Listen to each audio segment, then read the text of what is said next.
تاریخ انسانی ایسے لوگوں سے بھری پڑی ہے جنہوں نے اپنی طاقت یا دولت کے غرور میں اللہ تعالیٰ کو للکارا یا پھر اللہ تعالیٰ کی شان میں گستاخی کی۔ اس کے بعد یہ سب لوگ آنے والی نسلوں کے لیے نشان عبرت بن گئے۔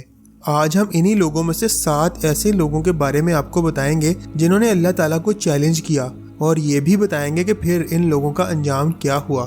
اس لیے آپ سے ریکویسٹ ہے کہ یہ ویڈیو اینڈ تک لازمی دیکھیے گا۔ ٹینکریڈو نیویز۔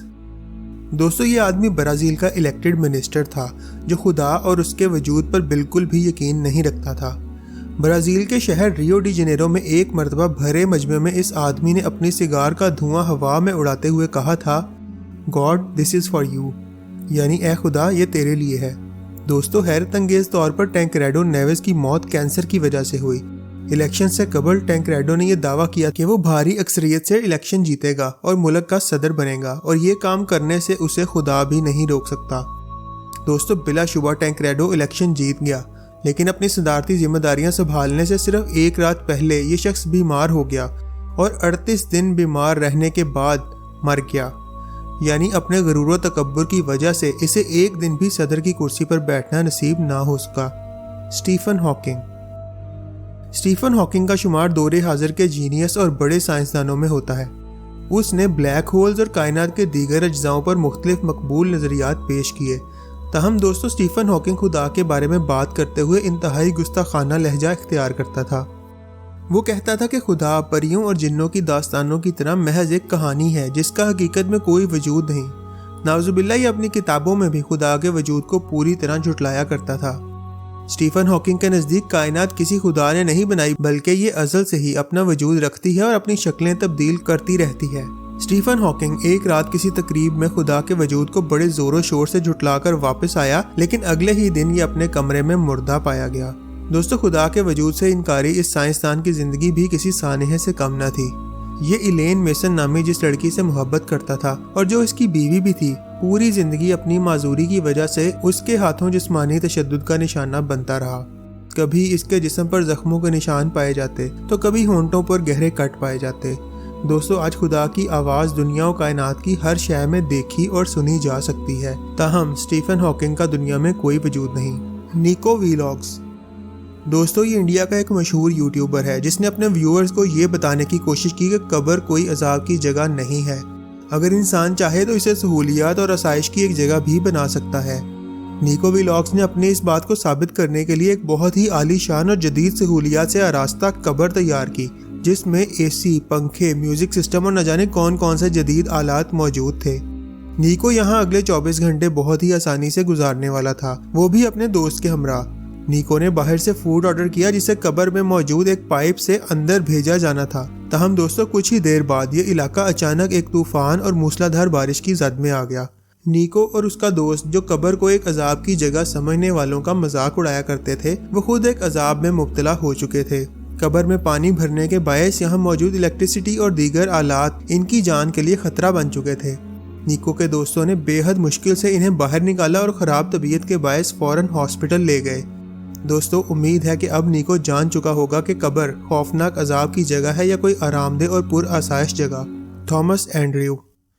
تھامس اینڈریو اپنے دور کا سب سے بڑا شپ بلڈر یعنی جہازوں کا بنانے والا تسلیم کیا جاتا تھا۔ یہ وہی شخص ہے جس نے اپنے دور کے سب سے مشہور اور عظیم بحری جہاز ٹائٹینک کا نقشہ تیار کیا تھا۔ تھامس اینڈریو کا کہنا تھا کہ یہ اب تک کا سب سے مضبوط اور محفوظ ترین بحری جہاز ہے جسے نعوذ باللہ خدا بھی سمندر میں نہیں ڈبو سکتا۔ لیکن دوستو، ہوا بالکل اس کی توقعات کے برعکس۔ ٹائٹینک جہاز اپنے پہلے ہی سفر کے دوران بحر اوقیانوس میں تیرتے ہوئے ایک برفانی تودے سے ٹکرا گیا۔ اس تصادم کی وجہ سے ٹائٹینک جہاز کو شدید نقصان پہنچا اور یہ 1500 سے زائد انسانی جانوں کو لے کر سمندر کی اتھاہ گہرائیوں میں دفن ہو گیا۔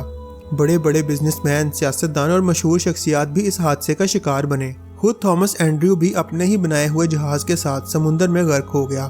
خدا کو للکارنے والے اس متکبر انسان کی لاش تک لوگوں کو نہ مل سکی۔ نمرود انسانی تاریخ کا ایک جابر ترین بادشاہ گزرا ہے جو اپنے آپ کو خدا کہلواتا تھا اور اپنی رعایا کو اپنی ہی عبادت کرنے کا حکم دیتا تھا۔ جب حضرت ابراہیم علیہ السلام نے اسے راہ حق کی دعوت دی تو اس نے کہا کہ اپنے اللہ سے کہو مجھ سے مقابلہ کرنے کے لیے اپنی فوج بھیج دے، نہ کہ پیغمبر۔ دوستو یہ وہی بدبخت بادشاہ تھا جس نے اللہ کے پیغمبر حضرت ابراہیم علیہ السلام کو آگ میں دھکیل دیا تھا، تاہم آپ اپنے رب کی منشا کے تحت بالکل محفوظ رہے۔ دوستو اللہ نے اس کی للکار کے جواب میں مچھروں کا ایک چھوٹا سا جھنڈ اس پر مسلط کر دیا، جس نے اس کے لشکروں کا نہ صرف خون چوسا بلکہ ان کی ہڈیوں سے گوشت تک نوچ لے گئے۔ انہی میں سے ایک چھوٹا سا مچھر نمرود کے ناک کے ذریعے اس کے دماغ تک پہنچ گیا، جس نے سالہ سال نمرود کو ایک تکلیف دہ اذیت میں مبتلا رکھا۔ یہ ظالم بادشاہ اپنا سر دیواروں سے ٹکراتا اور لوگوں سے کہتا کہ وہ اس کے سر پر جوتے ماریں، تب جا کر اس کے دماغ کو سکون ملتا۔ رب کائنات کے لشکروں کو للکارنے والا بادشاہ اس کی ایک ادنا سی مخلوق کے ذریعے ایسے شدید عذاب میں مبتلا ہوا کہ جو لوگ کبھی اس کی عبادت کرتے تھے اب وہی اس کے سر پر جوتے برسانے لگے۔ کئی سال اس عذاب میں شدید مبتلا رہنے کے بعد یہ بادشاہ ایک عبرتناک موت کا شکار بنا۔ ابرہا سن 570 عیسوی میں یمن پر ایک طاقتور اور جابر بادشاہ ابرہا کی حکومت تھی۔ یہ کرسچینٹی کا پرجوش حامی تھا جس نے شہر میں کرسچینٹی کی ایک شاندار عبادت گاہ یعنی چرچ تعمیر کروایا تھا۔ لیکن دوستو ابرہا کی بنائی ہوئی اس عمارت کو وہ شہرت حاصل نہ ہو سکی جو عرب کے شہر مکہ کو حاصل تھی، لہٰذا غرور و تکبر میں مبتلا اس بادشاہ نے ایک لشکر لے کر مکہ پر حملہ کر دیا۔ ابرہا کے لشکر میں گھوڑوں کے ساتھ ساتھ ہاتھی بھی شامل تھے، جو عربوں کے لیے ایک انوکھی اور خوفناک چیز تھے۔ دوستو اس وقت کے عرب مختلف قبائل میں بٹے ہوئے تھے اور کوئی بھی قبیلہ اس قابل نہ تھا کہ وہ ابرہا کی فوجوں کا مقابلہ کر سکے۔ تب اللہ تعالیٰ نے خود اپنے گھر کی حفاظت فرمائی اور آسمانوں سے ابابیلوں کا ایک لشکر نازل فرمایا۔ رب کائنات کے بھیجے اس لشکر نے آسمان سے کنکریاں پھینک پھینک کر مغرور ابرہا اور اس کے لشکر کو بھوسے کے ڈھیر میں تبدیل کر دیا۔ دوستو یہ واقعہ اللہ تعالیٰ نے قرآن مجید میں بھی بیان فرمایا ہے۔ فرعون دوستو فرعون کسی ایک بادشاہ کا نام نہیں بلکہ یہ ایک عہدہ تھا۔ جو بھی مصر کا حکمران ہوتا اسے فرعون ہی کہا جاتا۔ یوں تو مصر کی تاریخ ظالم اور جابر فرعونوں کی تذکروں سے بھری پڑی ہے، لیکن حضرت موسیٰ علیہ السلام کے زمانے کے فرعون یعنی رامسیس II کو تاریخ انسانی کا ظالم ترین بادشاہ ہونے کا درجہ حاصل ہے۔ یہ فرعون اپنے آپ کو خدا کہتا تھا اور مصر کی عوام کو اپنے آگے سجدہ ریز ہونے کا حکم دیتا تھا۔